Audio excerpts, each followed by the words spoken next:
واقعا میگن روسا مشروب خورن راست میگن. کیکو یادش آفتم بیاره. آبجوییه که با عسل درست شده. یه نوشیدنیه که من تا الان ندیده بودم. پیتزا اینجا داره درست میشه. زندگیشون روی الکل میگذره. دوستان امروز تولدمه و ما مهمون دعوت کردیم. هوا برفیه، میخوایم خرید کنیم و غذا درست کنیم. خانواده ما اینا قرار بیان امشب، تولدمه و بهتون میگم چند سالم میشه. خب خرید رو انجام دادیم توی سوپرمارکت. قرار 3 تا غذا بدیم امشب. قرار پیتزا بدیم. پیتزا رو خودم درست میکنم و یه سری کتف مرغ کبابی اونم میخوام خودم درست کنم، زعفرونی کنم به مدل ایرانی. و سوشی قراره بخریم. سوشی رو از بیرون میخریم. آره این 3 تا غذا. حالا یه سری ماهی و این چیزا هم هست که خود بابای ما اینا واسمون سوغات قبلا آورده بود، اونم هستش و میوه و اون چیزا. اولین سری خریدمون 1600 روبل شد. آخرش جمعش هم میگم بهتون. الان میخوام بریم توی مشروب فروشی، این مغازه‌ای که آبجو و مشروب اینا دارن، قرار آبجو بخریم. فکر کنم یه 15 16 لیتر آبجو باید بخریم و دیگه ببینیم به چه شکله.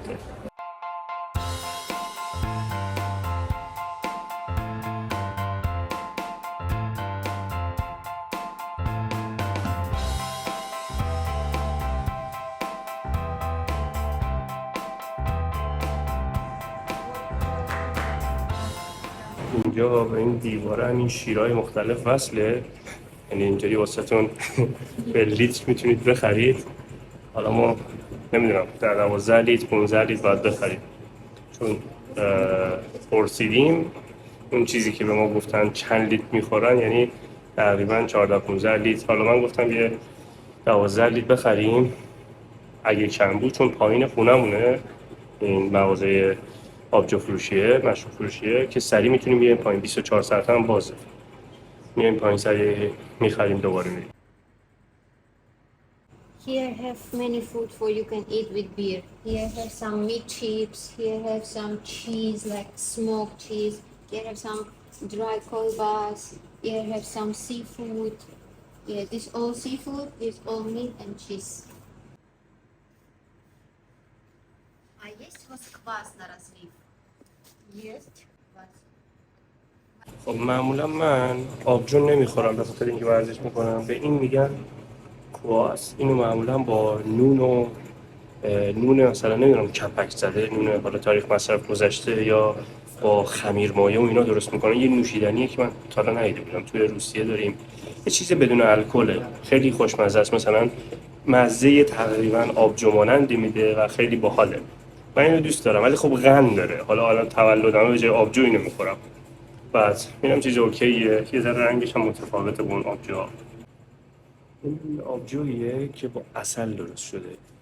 واقعا میگن روسا مشروب خورن راست میگن. انواع اقسام مشروبا، یعنی اون همه مدل آبجو. حالا اینجا یه مغازه کوچیکه، نزدیک اینجا بازم مغازه هست، شاید 100 مدل آبجو مختلف، مشروبای مختلف. زندگیشون روی الکل میگذره.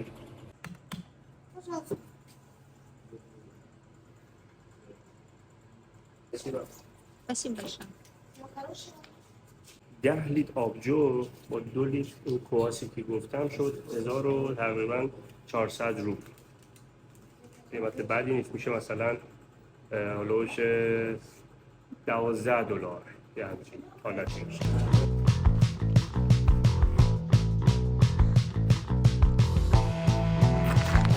الان ملت میگن این چه مشروب خوریه، این همه آبجو رو خریده. نمیدونم، من خودم هیچ کدومش نمیخورم.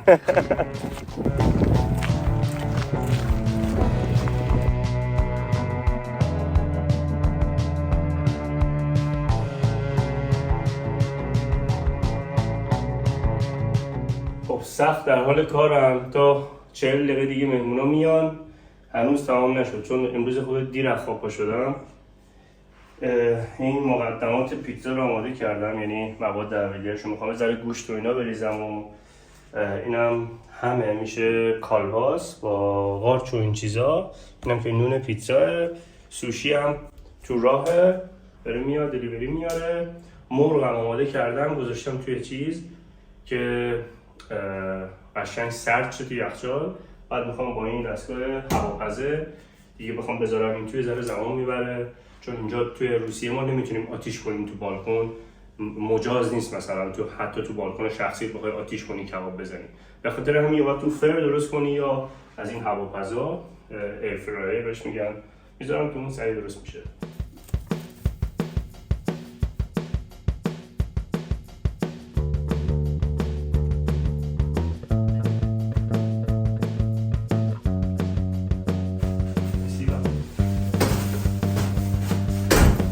سوشی هم اومد دوستان، شد 1700 روبل، میشه هولوش $17.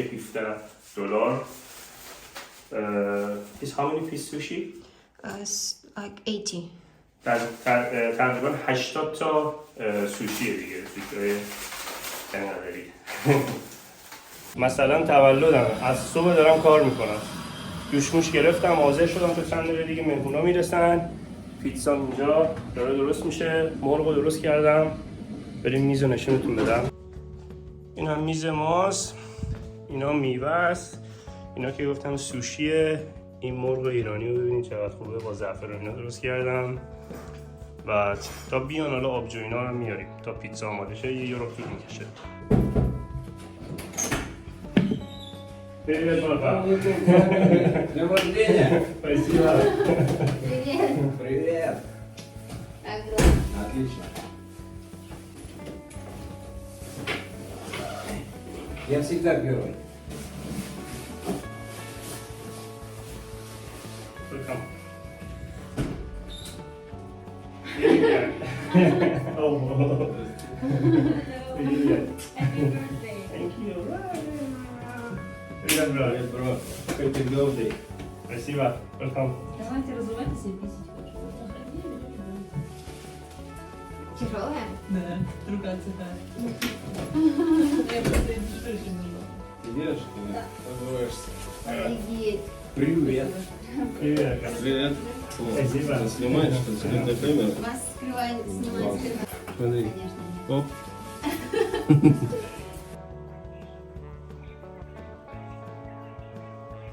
خب همه اومدن و У нас есть только сухие. هم بشینیم دیگه.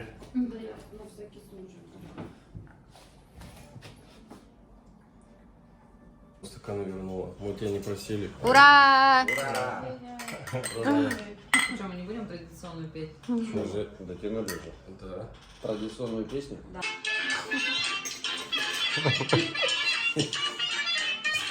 تو شب 32 سالگیم با اینکه دور از کشور و خانواده بودم، اما خانواده مارینا نذاشتن که غربت و تنهایی رو احساس کنم و کلی با هم شوخی کردیم و غذا و نوشیدنی خوردیم و بعد از چند ساعت بگو بخند اولیسا گفتش که باید برم چون یه کاری واسش پیش اومده بود. و بعد از رفتن اولیسا ما چند ساعت دیگه ادامه دادیم چون این آبجوی روسی حسابی کلمون رو داغ کرده بود. Thank you اولیسا.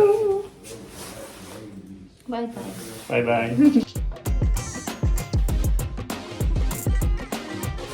یه چیز جالب حالا بهتون بگم، آخر مهمونیه Нет, ماری مارینا کیک رو یادش آسان بیاره دیگه میخوام برن، خواهرش اصلا رفته و کیک رو یادش بیاره. الان یه دفعه تازه من گفتم کیک نمیخوای به اینو بری، گفت اصلا کیک یادمون رفت تازه داره گفت یه خورده دیگه بمونیم کیک هم چیز کنیم بیاریم بعد بریم.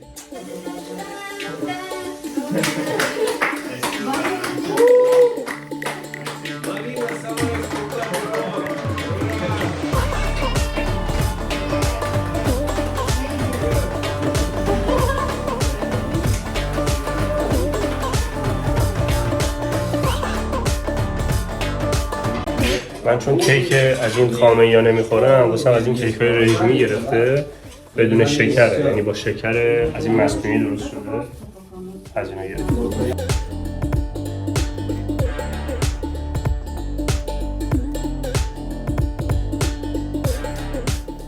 بعد از خوردن کیک یه ساعت دیگه نشستن که طبیعی به نظر برسه. همه میرن و آخر شب دیگه.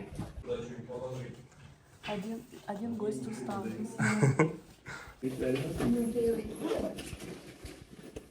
Спасибо. Спасибо большое за общение. Thank you, Ольга. Спасибо. Good night. А мне ложку кто-нибудь даст? А вот там Спасибо, делают Ольга. две ложки. Вот это раз. Спасибо. Good night, Papa. Пока. Thank you. Удачи. Пока. Все было очень здорово. Спасибо. Yeah, bye-bye. Bye-bye.